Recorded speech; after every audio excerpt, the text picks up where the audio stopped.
안녕하세요. 혹시 이런 생각 안 해보셨나요? 우리 회사엔 왜 이렇게 좋은 아이디어가 안 나오지? 사실 아이디어는 많을 수 있습니다. 근데 중간에서 다 사라져버리는 거죠. 오늘은 바로 그 숨겨진 이유, 아이디어 지지자의 딜레마에 대해 한번 파헤쳐 보겠습니다. 네, 바로 이겁니다. 왜 그렇게 좋은 아이디어들이 현장에서 잔뜩 나오는데 중간 관리자 선에서 딱 막혀버리는 걸까요? 이게 오늘 우리가 함께 풀어볼 아주 중요한 미스테리예요. 다들 혁신하는데 그 번뜩이는 아이디어들 대체 다 어디로 가는 걸까요?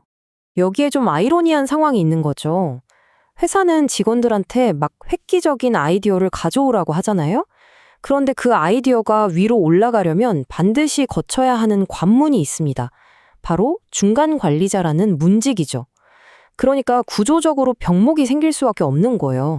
자, 그럼 이 혁신의 병목 현상이 대체 왜 생기는지 그 속을 한번 들여다보겠습니다. 최근에 연구자들이 이 문제를 좀 파고들어 봤어요. 그리고 아주 흥미로운 질문을 던졌습니다. 관리자가 부하 직원의 아이디어를 지지해주면 그 관리자의 평판이나 지위는 어떻게 될까? 바로 이 질문 속에 오늘 우리가 찾고 있는 미스터리의 결정적인 단서가 숨어 있었습니다. 자, 여기서부터가 진짜 재밌어집니다. 결론부터 말씀드리면 관리자가 부하 직원의 아이디어를 밀어주는 건요, 자기 지위를 건 도박이나 마찬가지라는 거예요. 관리자 앞에는 딱 두 가지 길이 놓여 있습니다. 아이디어가 성공했을 때, 그리고 실패했을 때. 이 두 가지 시나리오에 따라서 관리자의 운명이 정말 극과 극으로 갈리게 됩니다. 자, 먼저 좋은 경우부터 볼까요? 아이디어가 대박이 났어요. 그럼 당연히 둘 다 지위가 올라가겠죠? 근데 이 그래프 보세요. 이게 진짜 중요한 포인트인데 아이디어를 낸 직원의 지위는 확 올라가는데 지지해준 관리자의 지위는 조금 올라갑니다. 어라? 그럼 관리자 입장에서는 직원과의 격차가 줄어들잖아요. 이걸 상대적 지위 손실이라고 부르는 겁니다. 이겨도 뭔가 찜찜한 것. 그런데 만약 아이디어가 실패하면요, 상황은 훨씬 더 나빠집니다. 둘 다 지위를 잃는 건 마찬가지인데 이번에는 관리자가 받는 타격이 훨씬 큽니다. 그야말로 폭락하는 거죠. 그러니까 성공하면 조금 얻고 실패하면 왕창 잃는 구조인 거예요. 관리자한테는 너무 불리한 게임이죠?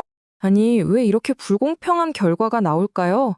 그건 바로 사람의 심리 때문입니다. 성공했을 때 우리는 보통 와, 저 아이디어 낸 사람 진짜 대단하다 하면서 공을 그 창한 자에게 몰아주죠. 심리적 소유감 때문에요.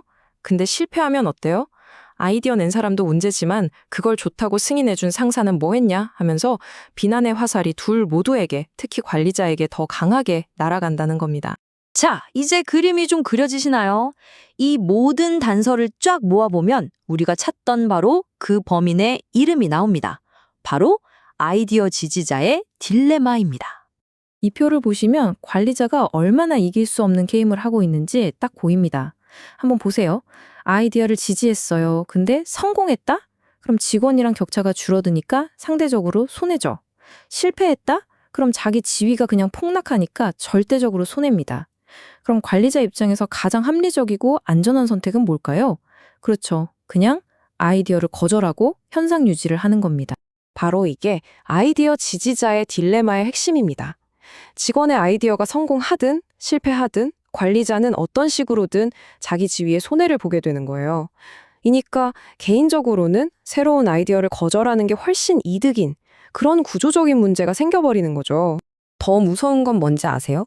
연구를 보니까 관리자들이 이걸 본능적으로 혹은 경험적으로 이미 다 알고 있다는 거예요. 아, 이거 미뤄졌다가 잘 돼도 나한테 좋을 거 별로 없고 잘못되면 나만 독박 쓰겠는데? 이런 생각이 드는 거죠. 이게 바로 혁신을 가로막는 보이지 않는 벽입니다.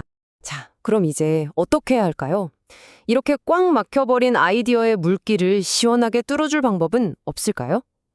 당연히 있습니다. 해결책을 한번 찾아보죠. 전문가들은 크게 두 가지 길을 제시합니다. 첫째는 아예 의사결정 구조를 바꾸는 것, 둘째는 관리자에 대한 인센티브, 즉 보상 체계를 바꾸는 겁니다. 첫 번째, 구조를 바꾸는 건 이런 거예요. 아이디어 심사를 관리자 한 명한테 맡겨서 그 사람한테 모든 리스크를 떠안게 하지 말자는 거죠. 대신에 브리스톨 마이어스 스퀴브 같은 회사처럼 여러 분야의 전문가들로 구성된 혁신 패널을 만드는 겁니다. 그럼 개인의 지위 도박이 아니라 훨씬 객관적인 평가가 가능해지겠죠? 아니면 아예 리눅스나 R 커뮤니티처럼 아이디어를 던져놓고 다 같이 발전시키는 지식 플랫폼을 만드는 것도 아주 좋은 방법입니다. 두 번째는 인센티브를 바꾸는 겁니다. 아주 간단해요.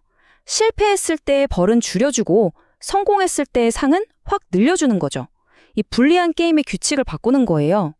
그리고 더 중요한 게 있는데요. 부하 직원이 아이디어를 막 주도하고 나서는 걸 어디 감히? 라고 생각하는 게 아니라 와, 저렇게 직원이 주도하게 만드는 것도 유능한 리더십이지? 라고 인정해주는 그런 문화? 이게 정말 중요합니다. 결국 이 모든 노력들은 하나의 지점을 향하고 있습니다. 바로 혁신이 계속될 수 있는 문화를 만드는 거죠. 혁신 문화의 상징 같은 기업이죠. 구글. 구글에는 이런 원칙이 있다고 합니다. 실패하는 것을 실패하지 말라. 이게 무슨 뜻일까요? 실패를 두려워해서 시도조차 안 하는 게 진짜 실패라는 거죠. 바로 이런 생각이 관리자들에게 괜찮아, 한번 해봐 라고 말할 수 있는 심리적 안전망이 되어주는 겁니다.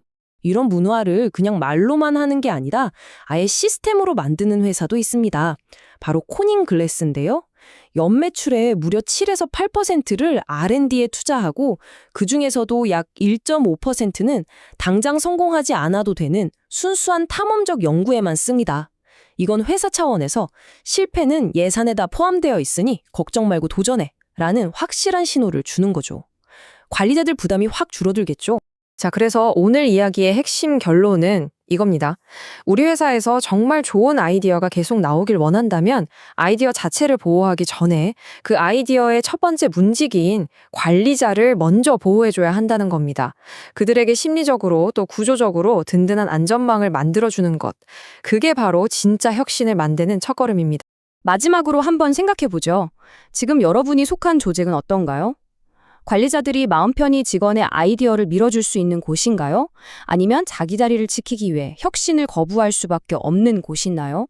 이 질문에 대한 답안에 아마 여러분 조직의 미래가 담겨 있을 겁니다.